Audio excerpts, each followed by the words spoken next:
أهلا بكم في هذا اليوم العلمي وهذا المجلس من مجالس الذكر في شرح كتاب الحج من كتاب دليل الطالب. وبإذن الله نستكمل شرح كتاب الحج في هذا اليوم إن شاء الله، بعد في مجلسين أو ثلاثة نتم فيه كتاب الحج. وكتاب الحج ورد بفتح الحاء وورد بكسرها، وكلا اللغتين فصيحة، وهي من الروايات المتواترة التي جاءت في القرآن، فجاء ولله على الناس حج البيت من استطاع إليه سبيلا، وجاء أيضا ولله على الناس حج البيت من استطاع إليه سبيلا، ولا فرق في المعنى بين كسر الحاء أو فتحها، فالحج والحج كلاهما بنفس المعنى. والحج من أركان الإسلام وفروضه، لقوله تعالى ولله على الناس حج البيت من استطاع إليه سبيلا. وجاء في الصحيحين من حديث ابن عمر أن رسول الله صلى الله عليه وسلم قال: بني الإسلام على 5، وذكر منها وحج البيت لمن استطاع إليه سبيلا. والحج قال المؤلف وهو واجب مع العمرة في العمر مرة، أي واجب على الفور إذا توافرت شروطه وانتفت موانعه، وجب على من توافرت في حقه الشروط وانتفت الموانع أن يحج، لقوله تعالى وأتموا الحج والعمرة لله. وعن أبي هريرة رضي الله عنه قال: خطب رسول الله صلى الله عليه وسلم فقال: يا أيها الناس إن الله قد فرض عليكم الحج فحجوا. فقال رجل: أكل عام يا رسول الله؟ فأعاد عليه 3، فقال رسول الله صلى الله عليه وسلم: لو قلت نعم لوجبت ولما استطعتم.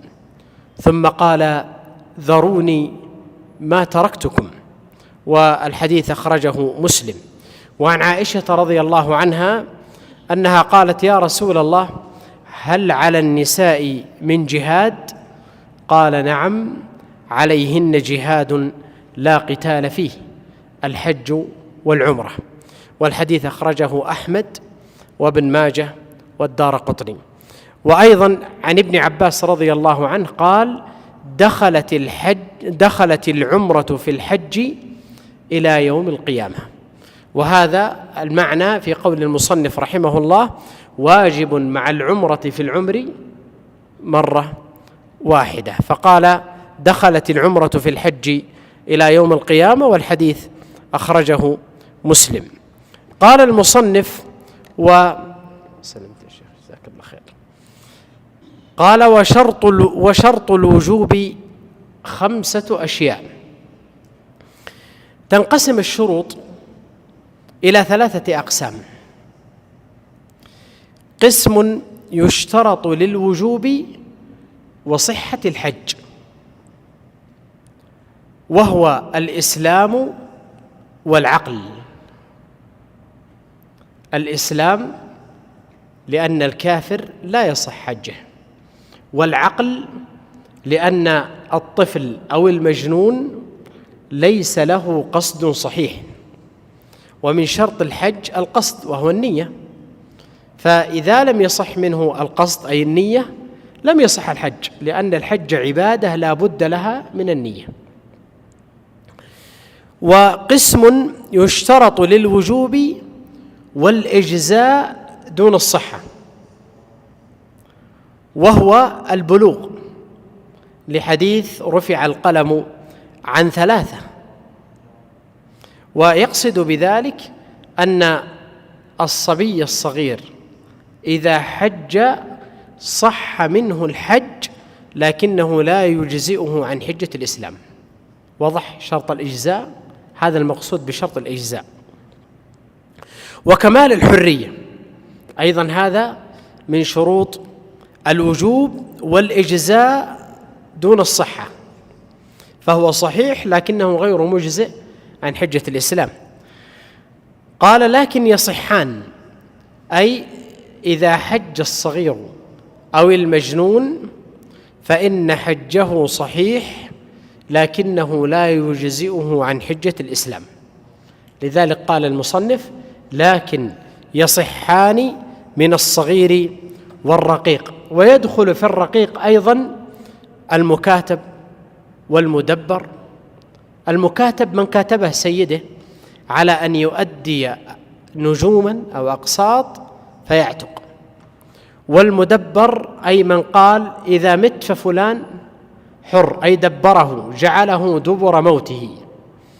وأم الولد هي في أصلها رقيقة لكنها أنجبت لسيدها الحر، فتكون أم ولد إذا مات سيدها عتقت لأجل إنجابها هذا الولد من سيدها. قال: والمعتق بعضه، والمعلق عتقه على صفة. المعتق بعضه يعني المبعض، من بعضه حر وبعضه رقيق، والمقصود بذلك من كان فيه شرك، أو من كان مكاتب. من كان فيه شرك فأعتق أحد الشركاء نصيبه وبقي النصيب الآخر، أو من كان مكاتبا فأدى جزء وعجز عن أداء جزء فيعتق بقدر ما أدى، هذا هو المبعض. فإذا حج الصغير أو حج الرقيق أيا كانت صفته فحجه جائز لكنه غير مجزئ، أو حج صحيح لكنه غير مجزئ عن حجة الإسلام. فإذا بلغ الصغير أو عتق الرقيق وجب عليه أن يحج مرة أخرى. قال: ولا يجزئان، أي حج الرقيق والصغير وعمرتهما أيضا لا تجزئ عن حجة الإسلام وعمرته. وحكى ذلك الإمام الترمذي، حكى الإجماع على ذلك. ولحديث ابن عباس رضي الله عنه أن امرأة رفعت إلى النبي صلى الله عليه وسلم صبيا فقالت: ألي هذا حج؟ قال: نعم ولك أجر. والحديث أخرجه مسلم. وعنه أيضا مرفوعا: أيما صبي حج ثم بلغ فعليه حجة أخرى، وأي عبد حج ثم عتق فعليه حجة أخرى. والحديث أخرجه البيهقي. قال المصنف: فإن بلغ الصغير أو عتق الرقيق قبل الوقوف أو بعده فإن عاد فوقف في وقته أجزأه عن حجة الإسلام. يقصد إن بلغ الصغير عاقلا أو عتق الرقيق كله قبل الوقوف بعرفة أو بعد الوقوف بعرفة، أي عتق أو بلغ الصغير بعد أن دفعوا من عرفة إلى المزدلفة، فإن عاد إلى عرفة في الليل مثلا فوقف وكان وقوفه الذي عاد إليه في وقت الوقوف أجزأه عن حجة الإسلام. لماذا؟ لأنه قد أتى بركن الحج وأتى بالنسك حال كماله، فلا يلزمه أن يحج مرة أخرى. ولأن الوقوف بعرفة يصح في أي ساعة من ليل أو نهار، وسيأتي معنا كما ورد في حديث عروة ابن مضرس الطائي رضي الله عنه لما لقي النبي صلى الله عليه وسلم في ليلة جمع، أي في مزدلفة، وقت صلاة الفجر، فقال: يا رسول الله، أكللت راحلتي وأجهدت نفسي وما تركت جبلا إلا صعدت عليه، لأن كان يظن أن عرفة فاتته، ما يعرف المكان، ما في علامات، فكان كل ما رأى جبل ظن أنه من عرفة فصعد عليه. فقال النبي عليه الصلاة والسلام: من شهد صلاتنا هذه، من صلى صلاتنا هذه وشهد جمعنا هذا، يقصد المبيت بمزدلفة، ثم وقف قبلها بعرفة في أي ساعة من ليل أو نهار فقد قضى حجه وأتم تفثه. فدل ذلك على أن المجزئ من الوقوف في عرفة أي ساعة في الليل أو النهار. فإذا عتق الرقيق أو بلغ الصغير بعد أن دفعوا من المزدلفة من عرفة إلى المزدلفة لكن عاد ووقف بعرفة ولو ساعة، أجزأه ذلك عن حجة الإسلام، لأنه قد أتى بركن الحج حال كماله ولا يلزمه أن يعود مرة أخرى ويأتي بالحج، لأنه قد أتى به كاملا. فإن عتق مثلا بجمع في المزدلفة مثلا بعد أن فات الوقوف بعرفة لم يجزئه عن حجة الإسلام ويكمل بقية مناسك الحج، لأن ركن الحج لم يأتي به حال كماله، فيلزمه أن يأتي بركن الحج في حجة أخرى لكن تصح منه هذه الحجة. قال: ما لم يكن أحرم مفردا أو قارنا وسعى بعد طواف القدوم، لأن السعي لا تشرع مجاوزة عدده وتكراره بخلاف الوقوف بعرفة، فاستدامة الوقوف بعرفة حال كماله ركن من أركان الحج لكي يجزئه عن حجة الإسلام، وليس للوقوف بعرفة قدر محدود. السعي له قدر محدود، كم سعي؟ 7، لكن الوقوف بعرفة ليس له قدر محدود، فإذا فاته الوقت فاته ركن الحج، وإذا أتى بأقل ما يمكن أن يصدق عليه وقوفا بعرفة حال كماله أجزأه عن حجة الإسلام ولا يجب عليه أن يحج مرة أخرى. قال: وكذلك تجزئ العمرة إن بلغ أو عتق قبل طوافها، أي قبل الشروع في الطواف، لأن أركان العمرة السعي والطواف، فإذا عتق قبل الطواف ثم طاف وسعى فقد أتى بركني العمرة حال كماله. قال: الخامس الاستطاعة، وهي ملك زاد وراحلة تصلح لمثله. هذا الشرط الخامس من شروط الحج وهو الاستطاعة، وهذا الشرط لوجوب الحج والعمرة دون الإجزاء والصحة. وضحت؟ عرفنا أن الشروط تنقسم إلى أقسام: هناك شروط صحة مثل الإسلام والعقل، وهناك شروط إجزاء وليست شروط صحة مثل البلوغ وكمال الحرية. وهذا الشرط الخامس الاستطاعة، وهذا شرط لوجوب الحج والعمرة دون الإجزاء، ويقصد بذلك أن إذا لم يملكها لم يجب عليه الحج والعمرة، لكن لو حج وهو غير مستطيع فنقول حجه صحيح ومجزئ. وهي شرط لأجل الآية لقوله تبارك وتعالى: ولله على الناس حج البيت من استطاع إليه سبيلا. ولا تبطل الاستطاعة، يعني بمعنى لو أنه أتى بركن الحج وبعد ركن الحج جن فلا يبطل حجه، يحج عنه فيما بقي من مناسك الحج، يناب عنه فيما بقي من مناسك الحج.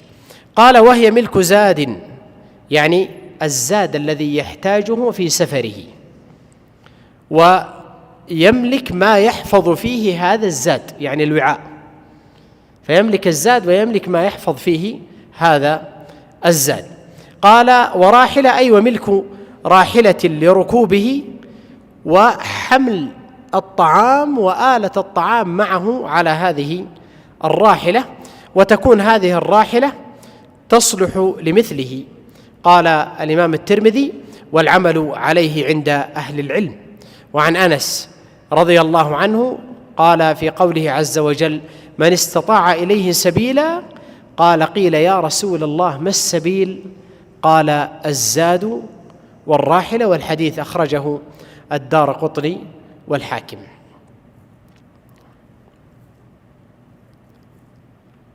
ولا يلزمه مثلا السعي جالسا أو محمولا، أو في العهد الأول قالوا حبوا، لا يلزمه إذا لم يستطع أن يحج ماشيا أو راكبا، فلا يلزمه أن يحج، لأن الاستطاعة شرط لوجوب الحج. لكن لو حج بهذه الحالة صح حجه وأجزأه عن حجة الإسلام إذا لم يكن قد حج.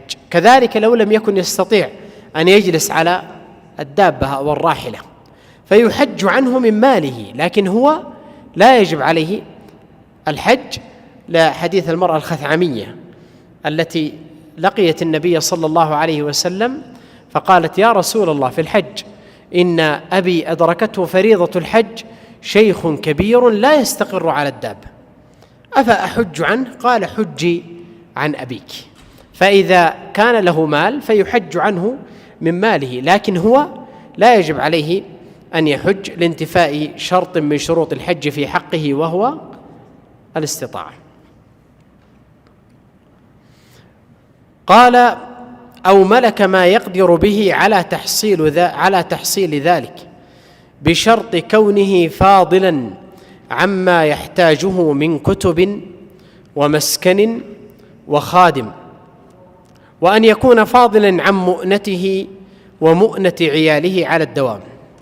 هذا الزاد والراحلة التي يملكها لأجل الحج إذا لم تكن عنده متوفرة لكنه كان قادرا على تحصيلها، بمعنى يستطيع أنه يعمل فيجد العرض أو النقد أو الراحلة التي يحج عليها، وتكون هذه الراحلة الزاد والراحلة صالحان لمثله، وتكون فاضلة أي زائدة عما يحتاجه من كتب، لأن السابقين في العهد الأول كانوا يرون أن كتب العلم والعلم ضرورة من الضرورات، فإذا كانت هذا الزاد وهذه الراحلة زائد هذا الزاد عن كتب العلم التي عنده فيحج به. أما إذا لم يكن زائدا عن كتب العلم فالأولى العلم. قال: ومسكن، لأن المسكن أيضا ضرورة، فإذا كان هذا الزاد زائدا عن المسكن عن مسكنه فيحج به، أما إذا لم يكن زائدا فلا يحج. قال: وخادم، لأن الخادم من الحوائج الأصلية. قال: وأن يكون فاضلا أي يكون هذا الزاد وهذه الراحلة زائدة عن مؤنته ومؤنة أولاده على الدوام، لقول النبي صلى الله عليه وسلم: كفى بالمرء إثما أن يضيع من يقوت. والحديث أخرجه مسلم. فإذا كان هذا الزاد الذي يملكه ليس زائدا عن حاجته وحاجة عياله،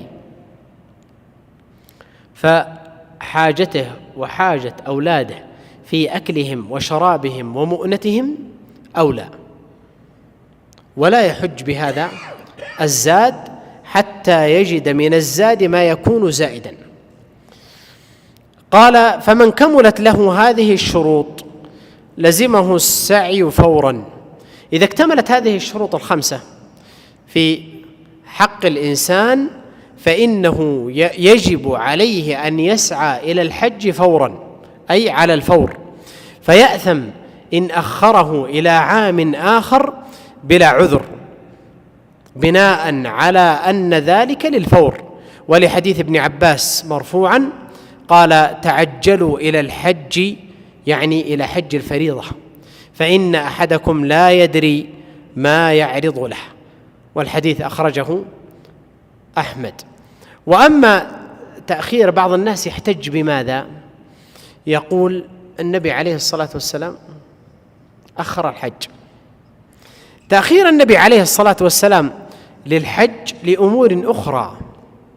أولا، كان مشتغلا بأعباء الرسالة وبتعليم الأمة، والمدينة كانت ممتلئة بأهل النفاق، فكان النبي عليه الصلاة والسلام في ذلك الوقت يطهر الصف من أهل النفاق، حتى إذا اكتمل الأمر بادر إلى الحج النبي عليه الصلاة والسلام مباشرة. قال: إن كان في الطريق أمن، ولو احتاج أن يسلك طريقا غير الطريق المعتاد، بمعنى لم تجري العادة بسلوك هذا الطريق لأن هذا الطريق غير آمن، فسلك طريقا آخر آمن، نقول يلزمه أن يسعى إلى الحج إذا توافرت الأركان هذه الشروط، ولو سلك طريقا إلى الحج غير معتاد، إذا كان هذا الطريق آمن، سواء كان هذا الطريق برا أو بحرا أو في هذا العصر جوا، لحديث: لا تركب البحر إلا حاجا أو معتمرا أو غازيا في سبيل الله، والحديث أخرجه أبو داود. قال: فإن عجز عن السعي، أي من كملت له هذه الشروط الخمسة المذكورة فعجز عن السعي لعذر، قال المصنف: ككبر أو مرض لا يرجى برؤه، ويلحق بالمرض الزمن، أو لزمه فورا أن يقيم نائبا حرا، ولو كان هذا النائب امرأة تنوب عن رجل في الحج، ولا كراهة في هذا الأمر، يحج ويعتمر عنه. فإذا ملك المال وتوافرت في حقه هذه الشروط، لكن ما كان يستطيع أن يسعى إلى الحج بنفسه لمرض أو كبر أو كان زمنا عاجزا، فإنه يلزمه أن يقيم نائبا يحج عنه، ولو كان هذا النائب مرأة تحج عن رجل، لحديث الخثعمية الذي تقدم معنا، أن هذه المرأة الخثعمية لقيت النبي صلى الله عليه وسلم في الحج، فقالت: يا رسول الله، إن أبي أدركته فريضة الحج شيخا كبيرا لا يستقر على الدابة، أفأحج عنه؟ قال: حجي عن أبيك. والحديث أخرجه البخاري ومسلم. فيعلم من هذا: أولا، إذا توافرت في حقه هذه الشروط أن يقيم نائبا يحج عنه. الأمر الثاني: جواز نيابة المرأة في الحج عن الرجل. قال: من بلده يحج ويعتمر عنه، من بلده أي يكون ابتداء سير النائب في الحج من بلد المستنيب، أي من الموضع الذي أيسر فيه. قال: ويجزئه ذلك ما لم يزل العذر قبل إحرام نائبه، أي هذه الإنابة في الحج والعمرة مجزئة في حق المستنيب ما لم يزل العذر، فإنه لا يجزئه. لماذا؟ لقدرته على السعي إلى الحج بنفسه.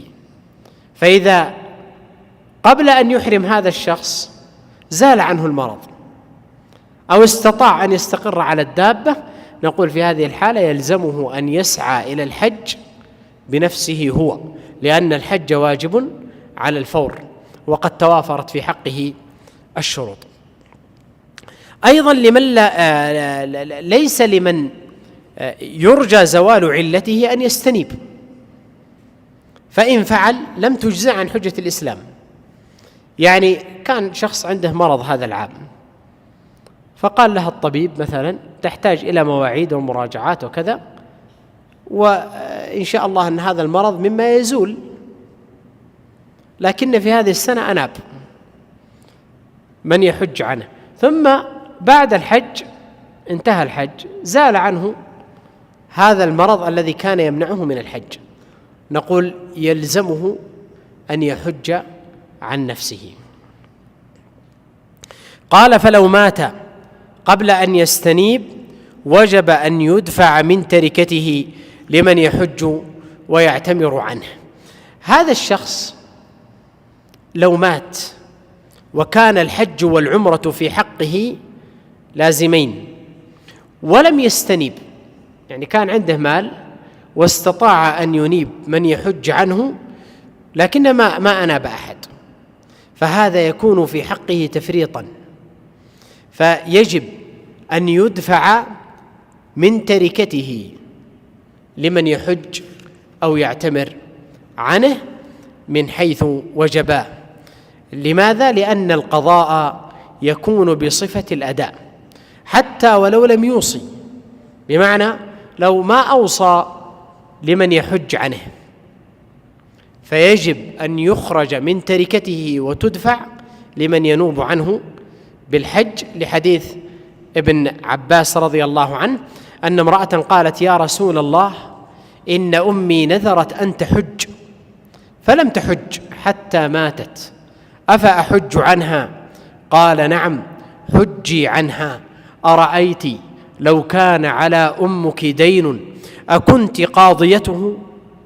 اقضوا الله فالله أحق بالوفاء. والحديث أخرجه البخاري. قال: ولا يصح ممن لم يحج عن نفسه حج عن غيره. الشخص الذي لم يسبق له أن يحج لا يصح أن يكون نائبا في الحج عن غيره، فإن فعل انصرف هذا الحج الذي ناب فيه إليه ووقع عن حجة الإسلام عن نفسه، لحديث ابن عباس أن النبي صلى الله عليه وسلم سمع رجلا يقول: لبيك عن شبرمة. قال: حججت عن نفسك؟ قال: لا. قال: حج عن نفسك ثم حج عن شبرمة. وفي لفظ قال: هذا عنك ثم حج عن شبرمة. فدل ذلك على أنه إذا حج ولم يسبق له أن يحج أن هذه الحجة تنصرف عنه وتقع عن حجة الإسلام. قال: وتزيد الأنثى شرطا سادسا وهو أن تجد لها زوجا أو محرما. الأنثى تزيد عن الرجل شرط سادس للحج والعمرة، وهو أن تجد لها من تحرم معه، وهو المحرم. والمقصود بالمحرم من تحرم عليه على التأبيد بسبب أو نسب. أما النسب فالأب والابن والأخ من أي الجهات كان. إيش الجهات؟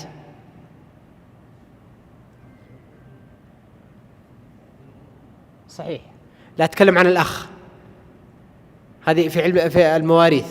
قال: والأخ من أي الجهات كان قد أنزل الله به القرآن.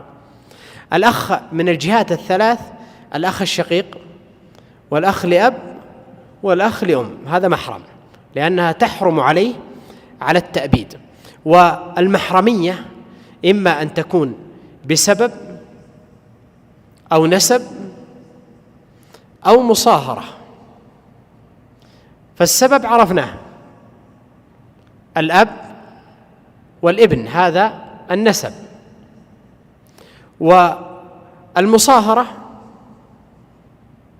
ابن الزوج أو والد الزوج أيضا، فهذا محرم وسببه المصاهرة.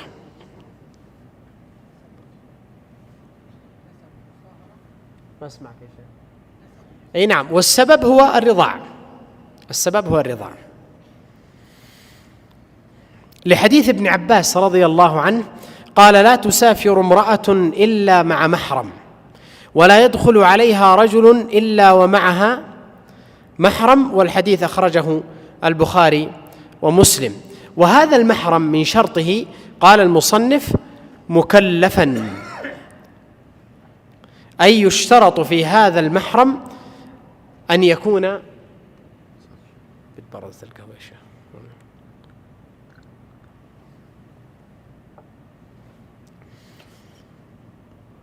يشترط في هذا المحرم أن يكون مكلفا، فالطفل لا يكون محرما، والمجنون لا يكون أيضا محرم.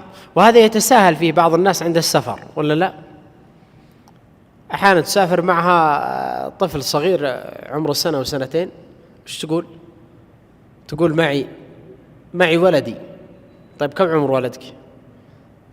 عمره سنة سنتين، هذا لا يكون محرما. اتفق العلماء على أن المحرم يجب أن يكون بالغا، ثم اختلفوا في المميز، هل يكون محرم أو لا يكون محرم. أما الطفل فمحل اتفاق ليس محرما.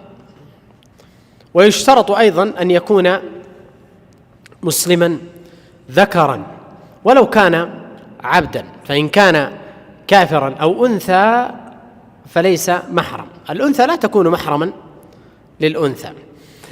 الأنثى إذا وجدت معها تنفي الخلوة، وهذا أيضا لا يفرق بينها الناس. أحيانا تقول أنا سافرت ومعي من؟ معي أختي ومع زوجها. الأنثى لا تكون محرما للأنثى. وجود أختك ينفي ماذا؟ الخلوة، لكن المحرمية لأجل السفر لا تنتفي. قال وتقدر على أجرته وعلى الزاد والراحلة لها وله، أي الشرط هذا وهو المحرم للمرأة يشترط أن تقدر على أجرته، أي دفع أجرته، أجرة هذا المحرم، وتقدر على الزاد والراحلة لها ولهذا المحرم، وأن يكون هذا الزاد وهذه الراحلة صالحين لها وله. قال فإن حجت بلا محرم حرم وأجزأ. إذا حجت المرأة من دون محرم فإن حجها صحيح، لكنه يكون عليها الإثم، فيحرم عليها أن تحج بغير محرم. أما الحج فصحيح. قال باب الإحرام، وهو واجب من الميقات.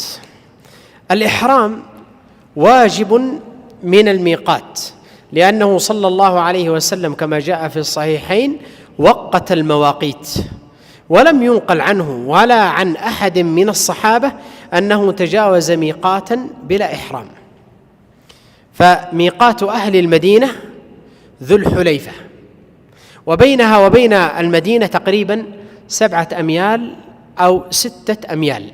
وذو الحليفة هو أقرب ميقات لأهله وأبعد ميقات من مكة. ذو الحليفة أقرب ميقات لأهل ذو الحليفة، وأبعد ميقات من مكة ذو الحليفة أيضا. وميقات أهل الشام ومصر هو الجحفة، والجحفة الآن يعني أصبحت قرية خربة، والناس يحرمون من رابغ، لأن رابغ تحاذي الجحفة، فيحرمون الناس الآن من رابغ بدلا عن الجحفة. وبين رابغ ومكة تقريبا 5 مراحل أو 6 مراحل. وميقات أهل اليمن يلملم، وبينه وبين مكة تقريبا بالمسير 2 ليلة، ويقدر تقريبا 120 كيلو تقريبا. وميقات أهل نجد قرن، ويبعد تقريبا 1 يوم وليلة تقريبا، ومسافته 80 إلى 90 كيلو. وهذه المواقيت لأهلها ولمن مر عليها قاصدا الحج أو العمرة. لذلك جاء في الصحيحين قال النبي لما وقت النبي صلى الله عليه وسلم المواقيت قال هن لهن ولمن أتى عليهن من غير أهلهن ممن أراد الحج والعمرة. فكل مريد للحج والعمرة إذا مر على ميقات من هذه المواقيت حتى ولو لم يكن من أهل هذه المواقيت أن يحرم. طيب هنا مسألة، لو تجاوز هذا الميقات إلى ميقات بعده ليحرم منه، بمعنى جاوز ذي الحليفة ليحرم من الجحفة، هل يصح ولا ما يصح؟ نعم يصح، نعم يصح، كما جاء عند بعض أهل العلم قالوا أن أبا قتادة قد جاوز ميقات ذي الحليفة في صلح الحديبية وأحرم من ماذا؟ من الجحفة. قال: ومن منزله دون الميقات فميقاته منزله. من كان واقعا فيما بين مكة والمواقيت فميقاته من منزله للحج والعمرة، لحديث ابن عباس رضي الله عنه قال: ممن أراد الحج والعمرة، قال في بعض الروايات: ومن كان دون ذلك فمهله من أهله. وكذلك حتى أهل مكة يهلون من مكة. والحديث أخرجه البخاري ومسلم. طيب، ومن لم يمر مثلا بميقات، شخص سيكون مسيره على غير ميقات، فين يحرم؟ يحرم إذا حاذ الميقات الذي سيمر به. بمعنى جاء من طريق جدة الآن، طريق جدة هذا ما يمر على ميقات ولا لا؟ يأتي على جدة مباشرة على الساحل مثلا. إذا حاذ لميقات يلملم فيحرم، لكنه لا يتجاوز هذا الميقات من غير إحرام، لقول عمر: انظروا حذوها من قديد من طريقكم، يقصد إذا حاذيتم فإنكم تحرمون من محاذاة الميقات.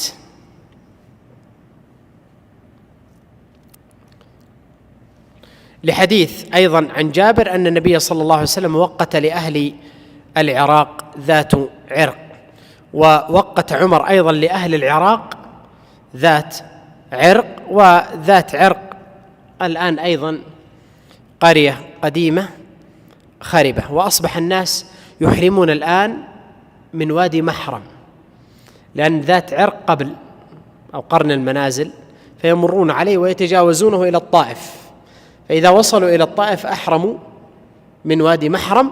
وهذا فيه دليل على جواز أن يتجاوز الميقات ويحرم من الميقات الذي يليه. قال هنا أيضا مسألة: من كان من أهل مكة فما هو ميقاته؟ ميقات هذا صحيح وهذا صحيح. التنعيم للعمرة، ومنزله مهله من بيته للحج. والتمس العلماء لذلك حكما، فقالوا: الحجاج في حجهم يجمعون بين الحل والحرم، فإذا أحرم للحج فسيخرج إلى عرفة ولا لا، فيكون قد خرج إلى الحل، فجمع في حجه بين الحل والحرم، فيحرم من ماذا؟ من بيته. وأما في العمرة فإنه لن يجمع بين الحل والحرم، فيخرج إلى التنعيم أو يخرج إلى أدنى الحل. النبي عليه الصلاة والسلام أحرم من الجعرانة لما أتى إلى غزوة الطائف، وعائشة رضي الله عنها أحرمت من التنعيم، فيخرج إلى أدنى الحل ويحرم منه.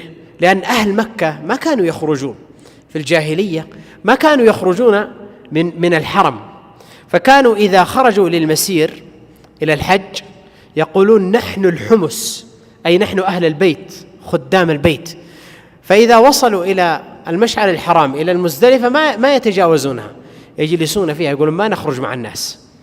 فيذهبون الناس إلى عرفات ثم فيعودون مع الناس.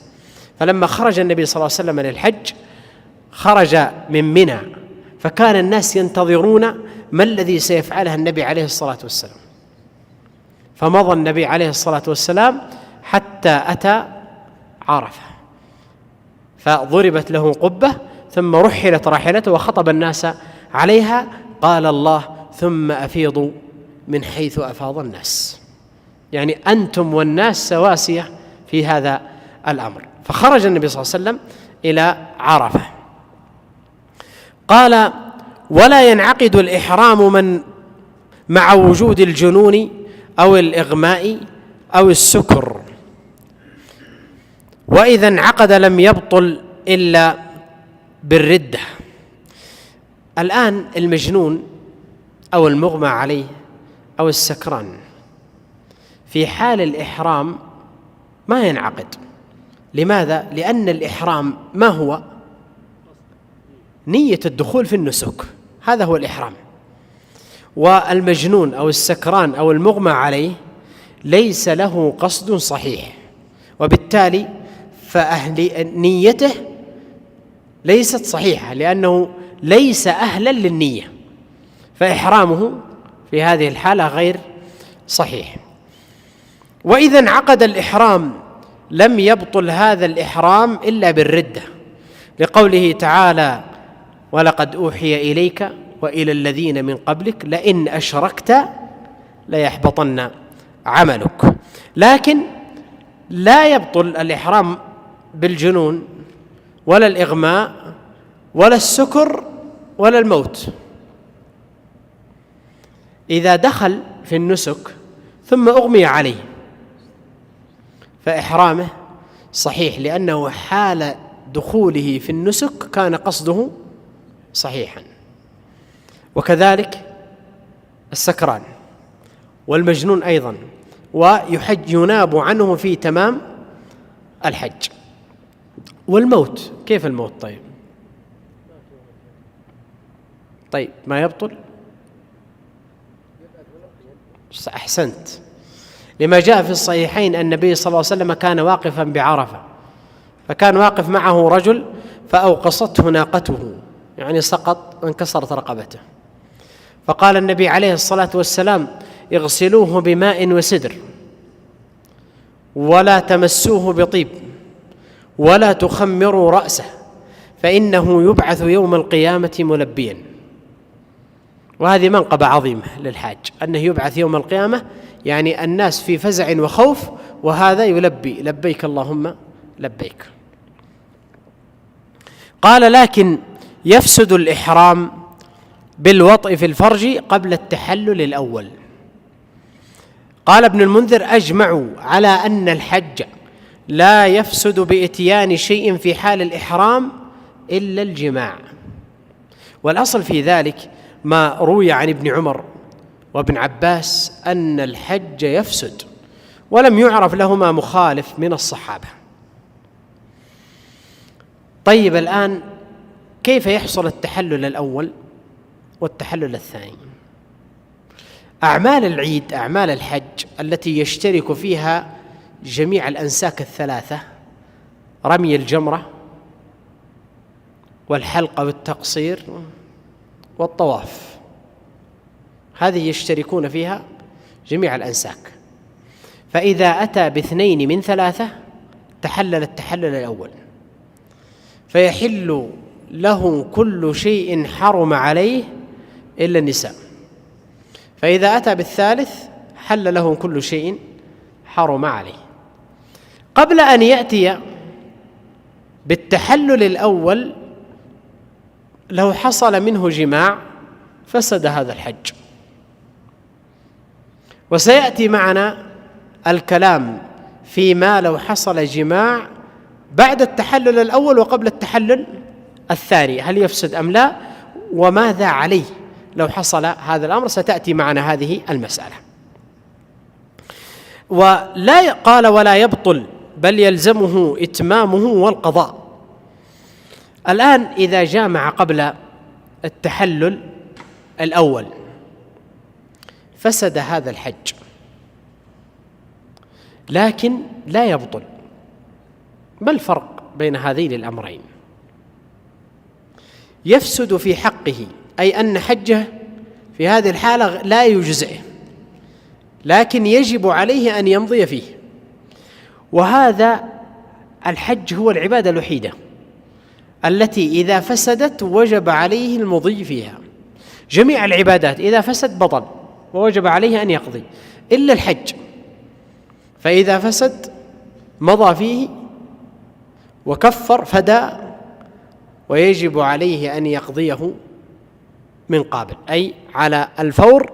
فقد روي عن ابن عمر وعلي وأبي هريرة وابن عباس لقوله تعالى: وأتموا الحج والعمرة لله، ويقصد بإتمامها أي المضي فيها حتى تنتهي. قال: ويخير من يريد الإحرام بين أن ينوي التمتع وهو أفضل، أو ينوي الإفراد أو القران. فالتمتع هو أن يحرم بالعمرة في أشهر الحج، ثم بعد فراغه منها يحرم بالحج في عامه، والإفراد هو أن يحرم بالحج ثم بعد فراغه منه يحرم بالعمرة،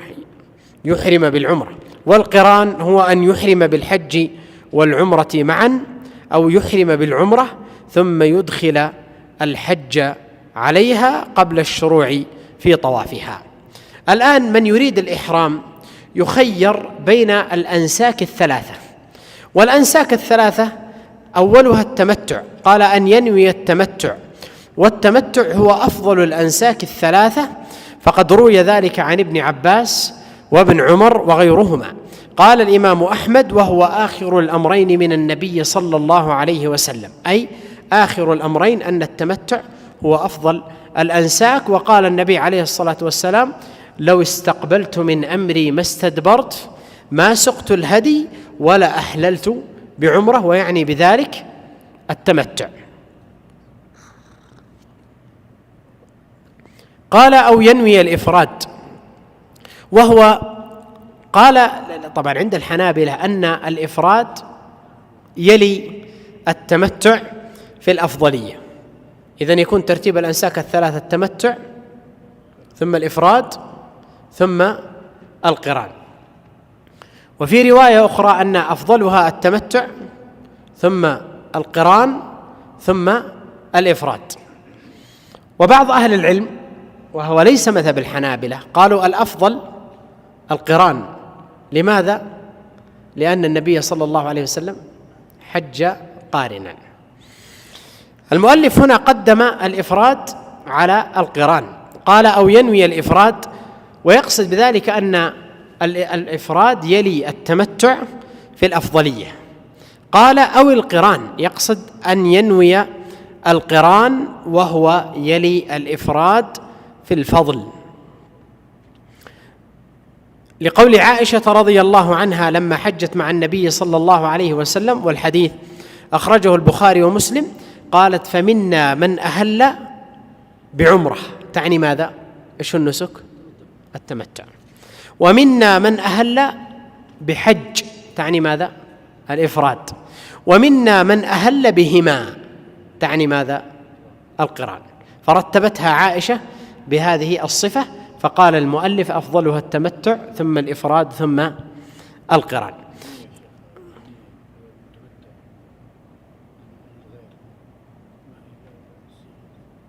سيأتي معنا الإهلال، صفة الإهلال.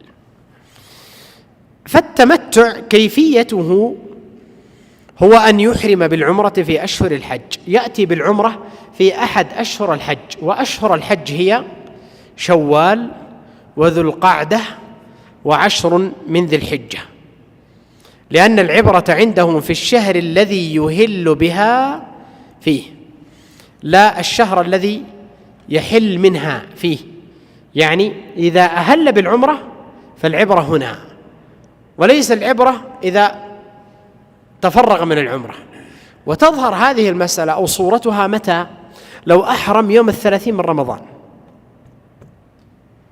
وأتى بالعمرة، ثم بعد أن قضى العمرة غربت الشمس وهو لا يزال متلبس بالإحرام، فرغ منها بعد أن غربت الشمس وأتت ليلة العيد، فهل يكون متمتع في هذه الحالة؟ لا، لأنه أهل بالعمرة متى؟ قبل أن تدخل أشهر الحج. لكن لو أهل بالعمرة بعد أن غربت الشمس وكانت ليلة العيد فيكون في هذه الحالة إذا نوى بذلك التمتع يكون متمتع، لأنه قد أهل بالعمرة في أشهر الحج. قال: ثم بعد فراغه منها يحرم بالحج في عامه، أي بعد أن يتحلل من العمرة يحرم بالحج في ذات العام الذي أتى فيه بالعمرة في أشهر الحج. قال: والإفراد أي كيفية الإفراد أن يحرم بالحج ثم يأتي بالحج وينتهي منه، ثم بعد فراغه منه أي من الحج يحرم بالعمرة. قالوا: والدليل على ذلك ماذا؟ فعل عائشة رضي الله عنها، فإنها أتت بحج ثم قالت للنبي صلى الله عليه وسلم: أيعود الناس بحج وعمرة وأعود بحج؟ فأمر النبي صلى الله عليه وسلم عبد الرحمن ابن أبي بكر أن يذهب بها إلى التنعيم، فأحرمت ثم أتت بالعمرة. وهنا النبي عليه الصلاة والسلام جلس في الأبطح، يعني كان النبي يريد أن يرتحل بيخرج، فلما دخل عليها وهي تبكي قالت: يا رسول الله، يعود الناس بحج وعمرة وأعود بحج. فأمر الناس أنهم يجلسون كلهم، ثم أمر عائشة عبد الرحمن أن يذهب بعائشة، فلما أتى طاب خاطرها، فقال النبي عليه الصلاة والسلام: ارتحلوا إذن. وهذا تعليم. حجة النبي عليه الصلاة والسلام لم تكن تعليما للنسك وحده، بل كان فيها نوع من التربية. أسماء بنت عميس ولدت بمحمد بن أبي بكر في ذو الحليفة، لما نودي بالحج كان الناس كلهم يريدون أن يحجوا مع النبي عليه الصلاة والسلام، ينالون هذا الشرف العظيم. فأتت أسماء بنت عميس لتحج فولدت، فظنت أن أبا بكر سيعيدها لأنها ولدت توها، فأمره النبي صلى الله عليه وسلم أن يجعلها أنها تحرم. قال: غير ألا تطوفي بالبيت. وهذا فيه جبر خاطر أنها تحرم مع النبي عليه الصلاة والسلام في حجته. وأيضا فعل مع عائشة رضي الله عنها حين أمر الناس أنهم ينتظروا حتى تأتي بالعمرة ثم يرتحل بعد ذلك. قال: والقران أي كيفية القران أن يحرم بالحج والعمرة معا في مرة واحدة، أو يحرم بالعمرة أولا ثم يدخل الحج عليها، أي على هذه العمرة، ولا يفصل بين العمرة والحج بتحلل، وإنما يبقى على إحرامه الذي هو فيه ويدخل في الحج مباشرة. وليس المعنى أن يبقى بلبس الإحرام، وإنما يبقى على حاله، بمعنى لا يرتكب شيئا من محظورات الإحرام. لأن لو نوى التحلل مثلا والإحرام عليه، لكنه تطيب، حلق، سوى أي شيء مما يحرم على المحرم أن يفعله، لكن اللبس عليه، فالعبرة ليست باللبس وإنما بنية الدخول في النسك. قال: قبل الشروع في طوافها، أي يشترط لأن يكون قارنا ويدخل العمرة ويدخل الحج على العمرة قبل أن يشرع في طواف هذه العمرة، بمعنى إذا أتى دخل البيت ليطوف ينوي مباشرة أن يدخل العمرة في الحج ثم يطوف، ويكون في هذه الحالة قارنا، لحديث جابر أنه حج مع النبي صلى الله عليه وسلم وقد أهلوا بالحج مفردا، فقال لهم: حلوا من إحرامكم بطواف بالبيت وبين الصفا والمروة، وقصروا وأقيموا إحلالا حتى إذا كان يوم التروية فأهلوا بالحج، واجعلوا الذي قدمتم بها متعة. فقالوا: كيف نجعلها متعة وقد سمينا الحج؟ فقال: افعلوا ما أمرتكم به، فلولا أني سقت الهدي لفعلت مثل ما أمرتكم به، ولكن لا يحل مني حرام حتى يبلغ الهدي محله. ومن هذا يؤخذ أنه إذا ساق الهدي فالأفضل في حقه ماذا؟ القران. أما إذا كان قارنا ابتداء لكنه لم يسق الهدي فالأفضل في حقه ماذا؟ أن يتمتع، فيأتي بالعمرة ثم يحل من هذه العمرة، حتى ولو كان في ابتداء أمره كان قارنا، طالما أنه لم يسق الهدي. وهذا الحديث نص في هذه المسألة. قال: فإن أحرم به ثم بها لم يصح. إذا أحرم بالحج ثم أحرم بها أي بالعمرة لم يصح إحرامه بها ولم يصر في هذه الحالة قارنا. وهذا قول علي رضي الله عنه، لكن لم يرد به أثر، وإنما هو رأي علي رضي الله عنه.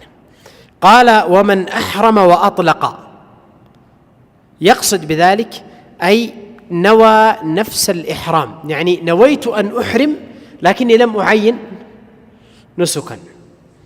وهذا قد يقع في بعض العوام أحيانا، يقول أنا أحرمت بالحج، طيب إيش هو النسك؟ قال أنا حاج وخلاص. وهذا حصل في سنة من السنوات، حجيت فكان معنا واحد في الحج، سأله شخص قال له أنت إيش النسك اللي عندك؟ قال أنا حاج مع المسلمين وخلاص. إذا نوى الحج لكنه لم يعين نسكا صح إحرامه بهذه الحالة، وينصرف الإحرام لما شاء من الأنساك بالنية، لا يحتاج أن يتلفظ به. فإذا نوى أن يفعل النسك الفلاني من دون أن يعين هذا النسك صح إحرامه في هذه الحالة وصح نسكه الذي نواه. قال: وما عمل قبل فلغو، أي قبل أن يعين فعل هذا النسك، لقول طاووس قال: خرج رسول الله صلى الله عليه وسلم من المدينة لا يسمي حجا ينتظر القضاء، فنزل عليه بين الصفا والمروة إلى آخره. كذلك من أحرم بمثل ما أحرم به فلان، يعني مثلا بعضهم يقول أنا محرم مثل فلان، فحجه في هذه الحالة صحيح ونسكه صحيح، لحديث أنس قال: قدم علي على رسول الله، كان علي قاضي في اليمن لما عينه النبي صلى الله عليه وسلم قاضيا، فقدم علي على رسول الله صلى الله عليه وسلم من اليمن، فقال: بما أهللت يا علي؟ قال: أهللت بإهلال كإهلال النبي صلى الله عليه وسلم. قال: لولا أن معي الهدي لأهللت. وأقر النبي صلى الله عليه وسلم علي بن أبي طالب رضي الله عنه على صحة إهلاله، فكان علي قارنا بإهلال النبي صلى الله عليه وسلم. والحديث أخرجه البخاري ومسلم. لكن الأولى أن يصرفه إلى عمرة إذا لم يكن قد ساق الهدي. قال: لكن السنة لمن أراد نسكا أن يعينه. هذا تأصيل على المسألة الماضية، وهي من أحرم وأطلق ولم يعين نسكا صح إحرامه ويكفي في إهلاله نيته. لكن الأولى في حقه ماذا؟ أن يعين نسكا من حج أو عمرة أو قران فيعينه، لقول عائشة: فمنا من أهل بعمرة ومنا من أهل بحج ومنا من أهل بحج وعمرة. والحديث أخرجه البخاري ومسلم. قال: وأن يشترط، يقصد إذا أحرم وأهل فإنه يشترط فيقول: اللهم إني أريد النسك الفلاني فيسره لي وتقبله مني، وإن حبسني حابس فمحلي حيث حبستني، لما روي من حديث جابر رضي الله عنه قال أن النبي صلى الله عليه وسلم قال لعلي: بما أهللت؟ قال: قلت اللهم إني أهل بما أهل به رسول الله صلى الله عليه وسلم. وعن عائشة رضي الله عنها أن رسول الله صلى الله عليه وسلم دخل على ضباعة ابنة الزبير فقال لها: لعلك أردت الحج؟ قالت والله ما أجدني إلا وجعة، يعني أنا أريد الحج لكن أنا تعبانة مريضة. فقال النبي صلى الله عليه وسلم: حجي واشترطي وقولي اللهم إن محلي حيث حبستني. وفي حديث ابن عباس قال: فإن لك على ربك ما استثنيت. وحديث حديث عكرمة قال: فإن حبست أو مرضت فقد حللت بذلك بشرطك على ربك. وحديث ضباعة أخرجه البخاري ومسلم، وحديث عكرمة أخرجه الإمام أحمد. ويعني بذلك أن إذا كان يخاف مثلا الوجع أو يخاف مكروه يحبسه أو اشترط، على كل حال فالمكان الذي حبس فيه عن دخول البيت بمرض أو عدو أو منع فإنه يحل في مكانه ولا يجب عليه شيء. وصلى الله وسلم على نبينا محمد وعلى آله وصحبه أجمعين، والحمد لله رب العالمين. جمعية الدعوة والإرشاد وتوعية الجاليات بأبها، بالدعوة نحيا.